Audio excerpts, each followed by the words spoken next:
Remember General Michael Flynn? General Michael Flynn was a foreign agent.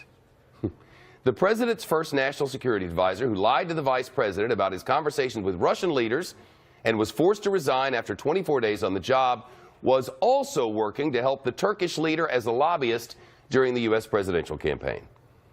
Michael Flynn now admits he was working to help Recep Erdogan, the authoritarian Turkish president, during the run-up to the United States election.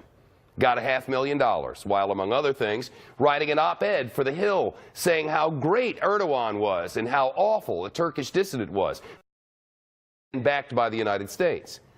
And he did that while we were deciding who would be our next president. And while he, the former Army Lieutenant General and intelligence chief, was on the campaign trail with Donald Trump, complaining about pay for play, as he was paid to play by a businessman in support of the Turkish leader whose voting base is Islamic voters.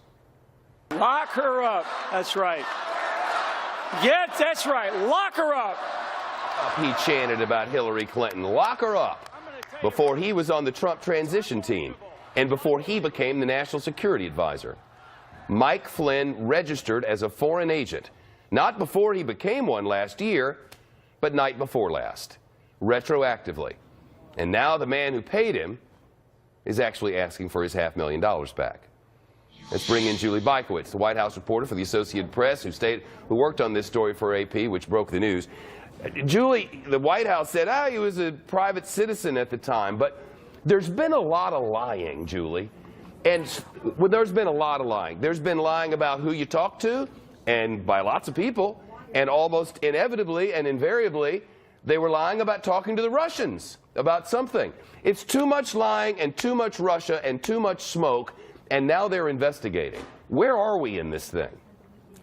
Well, with regard to Mike Flynn, the big news out of today was, and it was rather surprising to hear White House Press Secretary Sean Spicer say that the White House wasn't aware during its vetting process of Mike Flynn that he had done work that could be construed as for the Turkish government.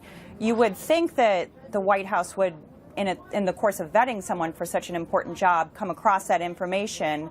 But it appears that they did not. So that really made me remember when Flynn left his post, when he was fired, it turns out, that Spicer was saying that there were other things than what he ostensibly just fired for. And we always sort of wondered what that was all about.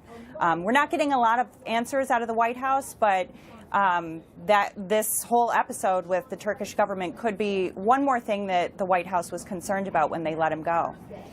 The president, as far as I can tell, hasn't answered questions on anything from reporters since this Russia story began building. He said Russia is a ruse, that it's all fake news, but that the leaks are real, something that really can't live together.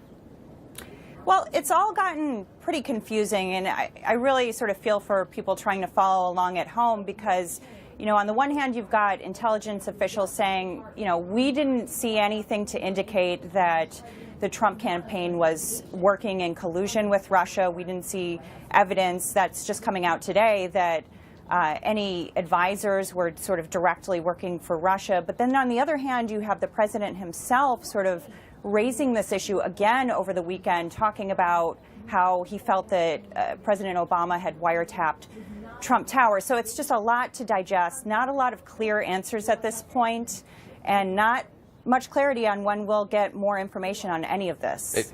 Are reporters still pressing the White House, pressuring the president and Sean Spicer and all the rest of them on this? Every day, and at the last couple of press briefings, it's become very obvious that Sean Spicer and other, White House officials that we speak with, they're having a difficult time sort of talking their way out of this situation because, again, there's just so little clarity when you've got sort of the president questioning intelligence officials on the one hand, and then those same officials saying, hey, maybe there's nothing here. Julie Bykowitz from Associated Press.